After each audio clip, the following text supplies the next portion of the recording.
$37 a month in dividend income. That's where most people start. And if you look at that number in month one, you'll think it's a joke, maybe even an insult. But what that number looks like on day one tells you almost nothing about where this thing actually ends up. The gap between those 2 points is the whole story. And most people never see it because they quit before the story gets good. So, the question you're already asking is a fair one. Is this even worth it? Or is dividend income just something that sounds great in theory but only works for people who already have $100,000 sitting around doing nothing? Here's what this video is going to do. We're going to answer a question that almost no one answers honestly. How much dividend income is actually normal? Not the fantasy number you see in ads, not the "I live on dividends in Bali" version. The real, math-backed, this is what average people are doing number, and what it actually takes to get there. We're going to walk through what different starting points produce, what mistakes destroy your progress before it even begins, and how to tell the difference between a dividend worth owning and one that's quietly a trap. And here's the number I want you to hold on to until the end of this video. $640 a month. That's where the math lands for someone who starts with $10,000, builds correctly, and stays consistent for a specific number of years. I'm not going to pay that off yet, but by the end, you'll see exactly how we get there, year by year, and you'll understand why the journey makes that number matter more than the destination. Before any numbers, there's a mental shift that has to happen. Because most people come into dividend investing asking the wrong question. They ask, how much will this stock go up? And that's a perfectly reasonable question for a trader. But for someone building income, it's the wrong frame entirely. The question that changes everything is this: how much will this asset pay me just to hold it? You're not waiting for someone to pay you more than you paid. You're getting paid on a schedule, simply because you own the thing. That is a fundamentally different relationship with money. Your asset is doing work. You are not. And here's the engine that takes that from interesting to life-changing: reinvestment. When a dividend hits your account, instead of spending it, you use it to buy more shares. Those shares generate their own dividends, which buy more shares, which generate more dividends. This is not a metaphor. This is a mathematical process that accelerates over time, slowly at first, then in a way that genuinely surprises people who stayed patient enough to see it. It doesn't require genius, it doesn't require perfect timing. It requires time itself, and the decision to not interrupt the process. This is the kind of income math I break down here every few days. Starting points, realistic timelines, real numbers. Subscribe so you catch the next one before it drops. Now here's where most beginners blow it. And I want to say this clearly because I see it constantly. People find a stock paying 8, 9, 10% annually, and they think they found the golden goose. They think high yield equals high quality. It almost never does. Here's what's actually happening in most of those cases. The stock price dropped significantly because something went wrong with the company. And when the price drops but the dividend hasn't been cut yet, the yield calculation makes it look enormous. A stock that paid a $2 annual dividend when it was trading at $40 shows a 5% yield. That same stock at $20, now it shows a 10% yield, on paper. But the dividend is still $2. The company is still in trouble. And within a few quarters that dividend gets cut, the price drops further, and the investor who chased the yield gets hit twice. Lower income and a shrunken position. That is not a rare edge case. That is one of the most common traps in dividend investing, and it swallows beginners whole. Chasing yield without checking what's underneath it is the single fastest way to confuse activity with progress. So how do you tell the difference between a dividend worth owning and a yield trap? There are 5 checks, and if a stock fails even 2 of them, you should move on. Check 1. Is the yield realistic? Anything above 7 or 8% from an individual company deserves serious scrutiny unless you can explain exactly why it's that high. Check 2. Is the dividend covered by earnings? You want to see the company earning more than it's paying out. The payout ratio, what percentage of earnings goes to the dividend, should generally be below 75%. Below 60 is better. Check 3. Is the dividend covered by actual cash? Earnings can be manipulated. Cash can't hide as easily. Look at free cash flow. If the dividend costs more cash than the business generates, it's living on borrowed time. Check 4. Is there a track record of raises? A company that has grown its dividend for 10, 15, 20 consecutive years is signaling something important. Discipline, consistency, and a culture that takes shareholder income seriously. That kind of record doesn't happen by accident. Check 5. Is the business model durable? A 4% yield from a company whose business model might not exist in a decade is not the same as a 4% yield from a company that has survived multiple recessions by selling things people need regardless of the economy. 5 checks. Run all of them. It takes 20 minutes per stock. And it separates the income builders from the people who are going to be very disappointed in about 18 months. Let me show you what this looks like in practice with 2 examples. First example, a company in the real estate investment trust space, paying somewhere around 5.5%. For a lot of newer investors, that number sounds fine, but not exciting. Not a lot of drama. But when you look underneath it, decades of consecutive dividend payments, a payout ratio supported by the type of income streams that don't disappear in a downturn, and a business model legally structured to distribute income to shareholders. This is actually one of the most reliable income positions you can own. The yield looks boring. The durability is not. Second example, a company in a cyclical industry paying 9%.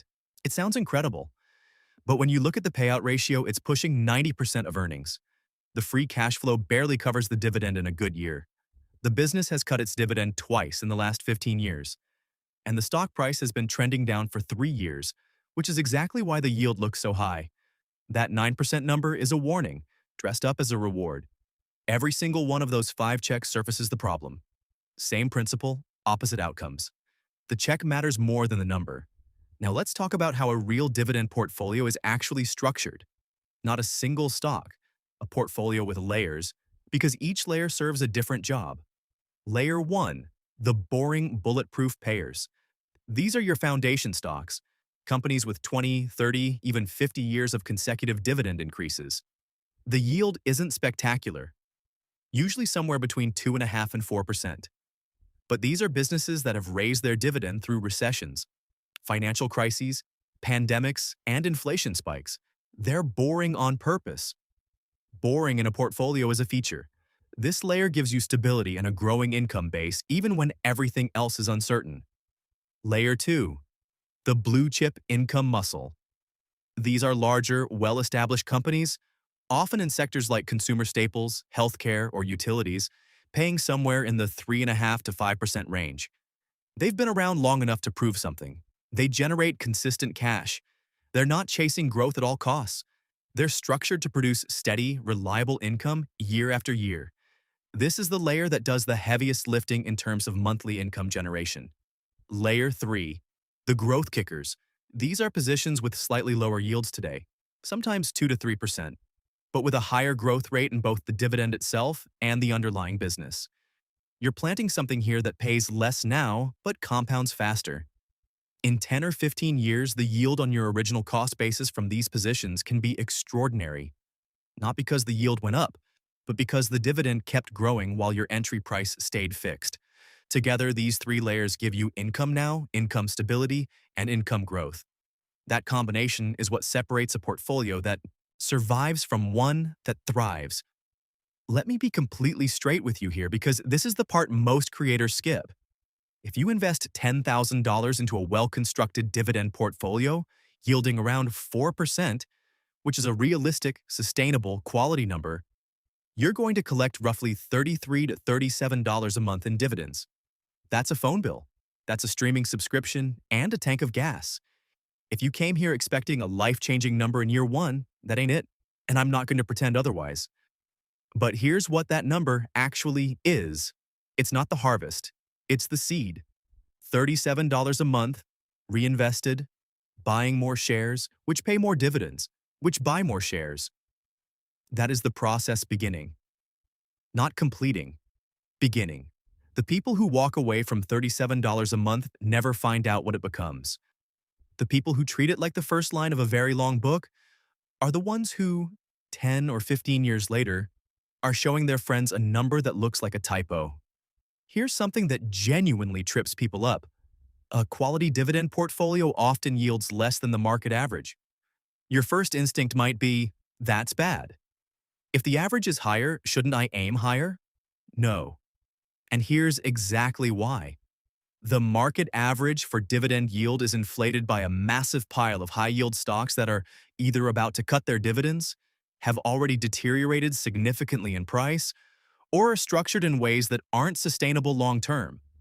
That average is dragged up by the very traps we just spent time identifying. When your portfolio yield is lower than average, it often means you passed on the junk. It means the 5 checks did their job. It means you're holding income that has a legitimate reason to exist, and a legitimate reason to keep growing. Lower yield on purpose is not behind. It is ahead. It just doesn't feel that way until the dividends that looked glamorous 2 years ago start getting cut, and yours just got raised for the 12th consecutive year.